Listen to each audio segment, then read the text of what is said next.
Hello, America, Arizona. How are you? This is Ellie with Ellie's Oodles of Noodles. We are starting our this is podcast number 2.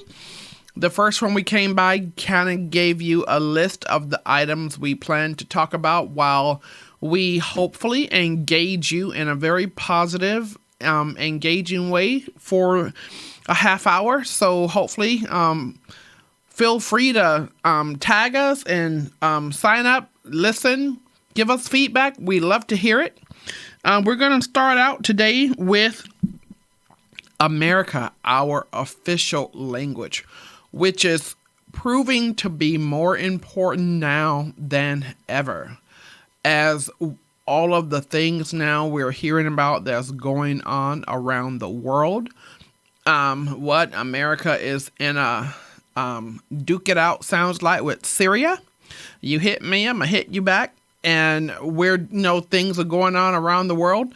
And as I think about that and the way we are fighting each other in the United States, you see our politicians, you're talking about arresting Trump. We're talking about taking Biden to court. We took Clinton to court. And as we're doing all of these political firsts, these are times that we need to sit back, stand back, and know who we are.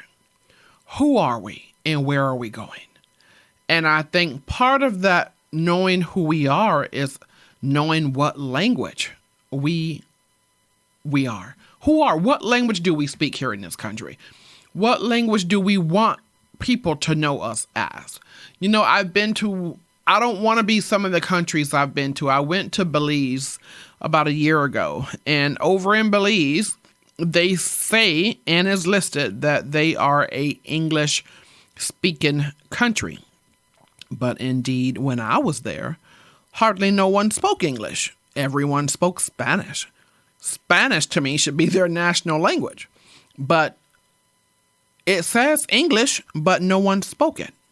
So that was very interesting. Well, let me take that back. I won't say no one spoke it. The majority of the people when I was there spoke Spanish, and not a lot of them spoke English. And some of them, of course, spoke both English and Spanish. But the majority of the people there spoke Spanish, at least when I was in Belize City. I know when I went to San Juan Island, when I went over there, a lot more people spoke English, but also as it's becoming like a lot of American businesses, hotels, conglomerates are going over there, of course, they're speaking English. And so that makes it easier. But however, the language over there says it's English, but indeed it's mostly Spanish. I don't want that to happen here in America. Has anyone been to Hawaii? You've been to Hawaii, you think you're in another country. Street signs, everything in Hawaii is written in a different language. A lot of things over there. I didn't even take the time to investigate to see what language those signs are in, if it's Japanese or Vietnamese, or I don't know it. I don't think it's Spanish, because I can read a little bit of that. I think it's more, I'm not sure. I don't even want to guesstimate there. But I don't want to be, as a whole in this country, not knowing who we are. We are losing our identity every time we allow more and more illegals coming over here without standards, and without expectation, and without enforcement. Those of us who are waiting on the government to enforce what we're looking for, we the people have to go out and enforce that. One may say, how do you enforce a language? Don't speak it. Don't listen to them. Speak English. I need you to speak English. Tell people about classes. Offer more classes in English. When I was in France, one of the things you talk about, people can talk about the French as much as they want, but the French got their act together. You go over there and you don't speak French, they don't speak English, even though some of them may be able to help you, but they will not. And I'll tell you a little story I went to. I was in France just October of 20, well, we're in 23. I was in France in October of 22. And I went into a Burger King over there, and one of the workers over there, everything, of course, was in, French. I didn't understand French. And I was trying to order, and I wanted cheese. They had the number one, and I wanted cheese on my number one, and I didn't know how to tell the guy I wanted cheese. So the restaurant was full, and I turned around, and I said, "Can anybody in here speak English?" And, of course, I got the look of a lifetime from many of the people.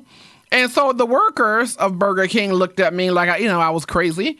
And when I went up there to pay, he spoke to me in French. And I looked at him like he was crazy because I did not understand a thing he said to me. And he looked at me and I says, how do you want your money? I says, and I'm saying to him what I'm saying to you. How do you want your money? I don't speak your language and you don't speak mine. How do I get my food? And he says in English, in plain English, I might add, that'll be $9.50. I said, really? So I'm over here screaming like a fool with my head's cut off. And you speak English. But you know what? As frustrated and discombobulated and uncomfortable as I was at the moment, when I got home, well, not home, but back to my hotel, I actually admired that because who am I going over there to that country and not learning their language, at least some of it, prior to going over there and not being prepared to order things? I could have, gotten a translator ready, or there are some things for preparedness that I could have done to help myself other than waiting till I got there and expecting them to speak my language, right? How arrogant of me, of an American, to think that everyone should be willing or able to understand me. Who do I think I am? I think, like the French citizens, American citizens need to take that same attitude.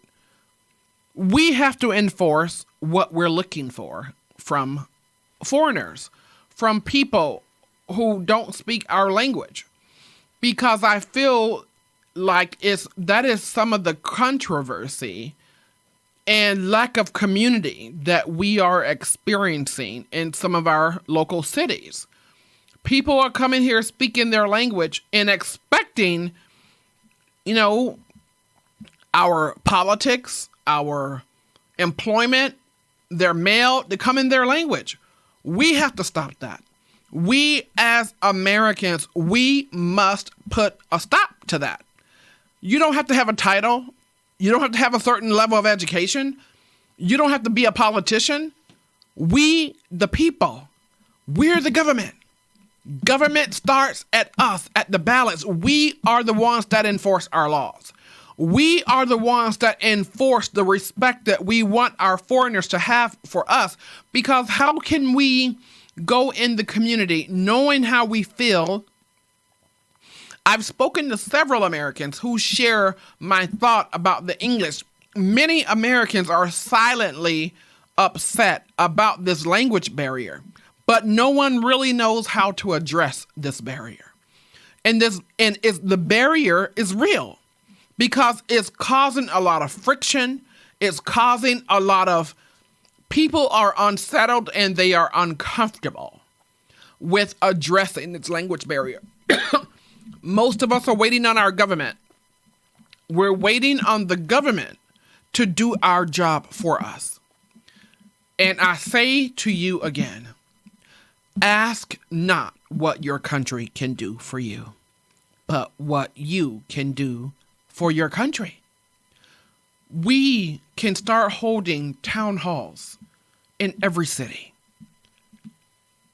every municipality, to say this is the native language of this community. Therefore, we expect you to speak English. The People who come into your businesses, they want to see signs in English. I'm all for free speech. I'm all for diversity. I'm all for people being who they are.